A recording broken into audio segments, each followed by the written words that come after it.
নমস্কার বন্ধুরা, আজ আমি বানাবো কাঠমৌরলা ভাজা। প্রথমে আমি মাছটাকে লবণ হলুদ দিয়ে ভালো করে ধুয়ে পেট পরিষ্কার করে আঁশ পরিষ্কার করে রেখে দিয়েছি। নমস্কার বন্ধুরা, আজ আমি বানাবো কাঠমৌরলা ভাজা। আমি এটাকে পরিষ্কার করে আঁশ ছাড়িয়ে লবণ হলুদ দিয়ে মাখিয়ে আধ ঘন্টা তারপরে আমি এটাকে জল দিয়ে ভালো করে ধুয়ে জল ছড়িয়ে রেখে দিয়েছি।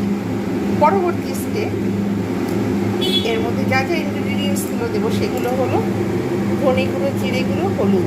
আগে দিয়েছিলাম হলুদ, যেহেতু ধুয়ে রেখে দিয়েছিলাম সেই জন্য পরিমাণ মতো বুঝে দিতে হবে। লবণও আগে দিয়ে ধুয়ে রেখেছিলাম, লবণ দেবো। এখানে একটু কর্নফ্লাওয়ার দেবো, আর এখানে একটু দেবো ছোট্ট ছোট্ট করে টুকরো করে রসুন কুচো করে রেখে দিয়েছি, আর এখানে নিয়েছি গোলমরিচ গুঁড়ো। আর এবারে দেখো ভিনিগার অল্প, জাস্ট টেস্টের জন্য অ্যাড করব। প্রথমে আমি এর মধ্যে গোলমরিচ গুঁড়ো দিয়ে দিলাম, তারপরে এতে দেব রসুন কুচোনো, এবারে দেব ধনে গুঁড়ো, জিরে গুঁড়ো আর হলুদ গুঁড়ো। আমি এটা দিয়ে দেবো পরিমাণ মতো লবণ, আর এখানে দেব কর্নফ্লাওয়ার আর 1 চামচের মতো ভিনিগার দেব, জাস্ট অল্প করে টেস্টের জন্য। এগুলো ভালো করে আমি মাখিয়ে নেবো চামচের সাহায্যে। মাখিয়ে নিয়ে তারপর ফিরে আসছি। এতে কিন্তু একদম জল থাকা চলবে না, একদম শুকনো করে এগুলোকে কিন্তু জল ঝরিয়ে রাখতে হবে। আর এটা সয়াবিন অয়েলে আমি ভাজবো।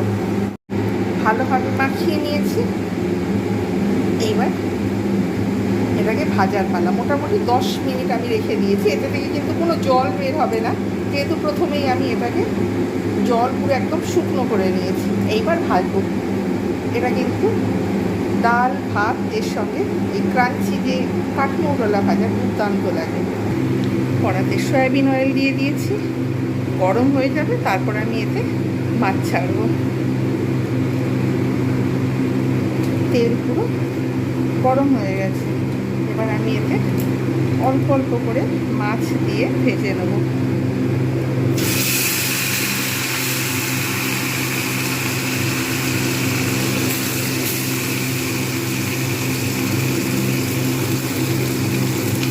এক পিঠ হয়ে যাবে, তারপর আরেক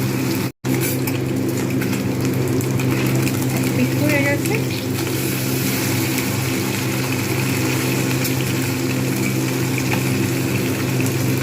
এটা কিন্তু দুর্দান্ত এই ভাজাটা হয়। আপনারা যদি একবার বানিয়ে খান, আমরা সাধারণত লবণ এবং হলুদ এবং গোলমরিচ দিয়ে আমরা সাধারণত এই মাছটা ভাজি, কিন্তু একবার এইভাবে যদি ট্রাই করেন না, তখন মনে হবে যে বারবার এইভাবে কাঠমৌরলা ভেজে খাই। এত সুন্দর, সুপার টেস্টি হয়।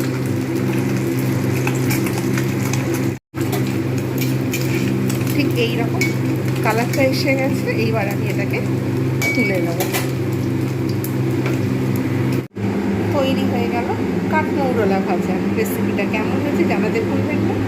ভালো লাগলে লাইক, কমেন্ট, শেয়ার এবং সাবস্ক্রাইব করতে ভুলবেন না। যারা যারা দেখছেন, কমেন্ট করছেন, তাদের অসংখ্য ধন্যবাদ। এইরকম নিত্য নতুন ভিডিও পেতে আমার চ্যানেলটাকে সাবস্ক্রাইব করুন। আর এই রেসিপিটা স্ন্যাক্স হিসাবে শুধু কিংবা ডাল ভাত, তার সঙ্গে এইরকম ক্রিস্পি ক্রাঞ্চি মৌরলা মাছ দুর্দান্ত লাগে। বানান আর এনজয় করুন। আজকের মতো এতটুকু। Bye bye and take care.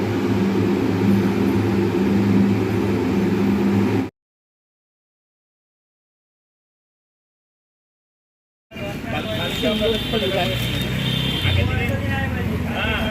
সুন্দর লাগে।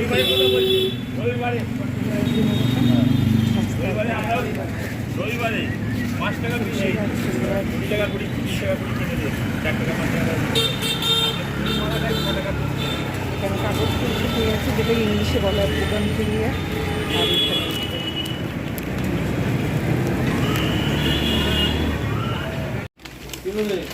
আর অশোক ষষ্ঠী।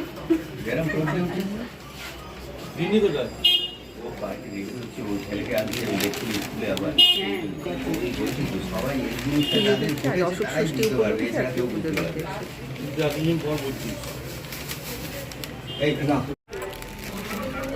চলে এলাম বানাঘাট গঙ্গায়। আজকে অশোক ষষ্ঠী, সেই হেতু উপলক্ষে পুজো দিতে এসেছি। আর ওই যে জেটি ঘাট, এখন জোয়ার রয়েছে।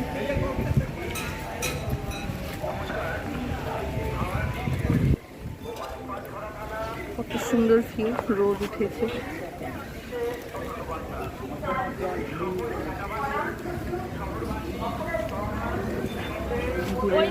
ব্রিজ ওদিক থেকে দেখা যাচ্ছে।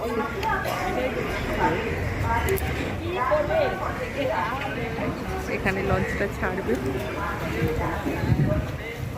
যার জন্য প্রস্তুতি নিচ্ছি। আর কত সুন্দর রোদ, ওয়েদারটা আজকের খুব সুন্দর। অশোক ষষ্ঠী উপলক্ষে আজকের ওয়েদারটাও দেখা যাচ্ছে ভালো। অন্যদিন কদিন ধরে বৃষ্টি বৃষ্টি ওয়েদার ছিল, মেঘলা মেঘলা ওয়েদার। আজকের বেশ ভালোই রোদ আছে।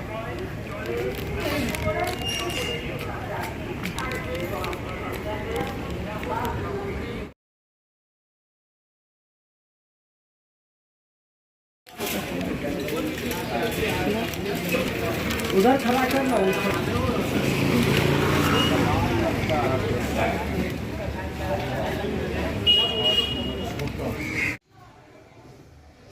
জবা ফুলের একখানে কুঁড়ি এসে গেছে, কদিনের মধ্যেই ফুটে যাবে। এই যে এইখানটায় এই যে একটা কুঁড়ি, এটা ফোটার উপযুক্ত হয়েছে। আর গাছ রোদ এসেছে। এই যে উচ্ছে গাছটা কীভাবে আকর্ষক ছেড়েছে, জানলার মধ্যে উঠেছে। আর এখানে প্রচুর পরিমাণে হাওয়া হচ্ছে, গাছের পাতাগুলো সুন্দর লাগছে, নড়ছে।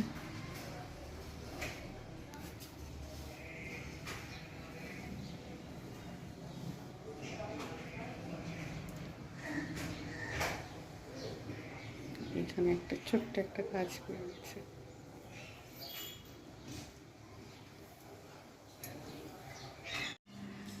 ফুল ফুটেছে জবা গাছে, ঘুম থেকে উঠে যাচ্ছে। আর অন্যান্য গাছ,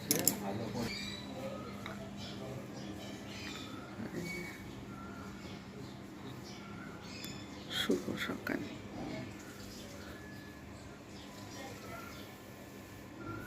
গাছে এরকম উচ্ছে গাছটা এরকম উপরে উঠে পড়েছে। সব থেকে ভালো লাগছে এই জবা ফুলটা।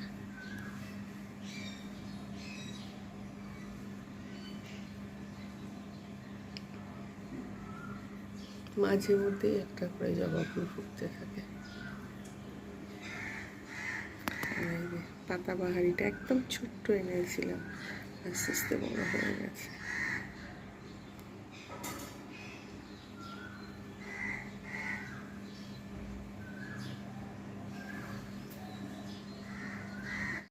আজ অন্নপূর্ণা পুজোর দিনে গুরুদেবের জন্মদিন, তাই গুরুদেবকে আমি একটুখানি পুজো দিয়েছি।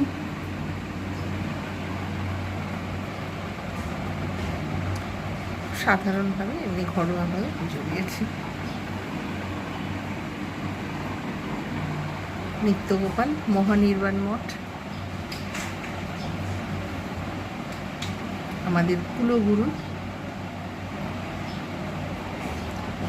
ওনার আজকের অন্নপূর্ণা পুজোর দিনে জন্মদিন, তাই আমি আজ ওনাকে একটু ঘরোয়াভাবে নিজের পছন্দ মতো অনুষ্ঠান না করে আমি শুধু খালি নিজে পুজো দিলাম। গরম পড়ে গেছে, এই জন্যই স্নান করতে বসেছে, শাওয়ারের নিচে বসিয়ে দিয়েছি। খুশি খুশি হয়ে স্নান করছে।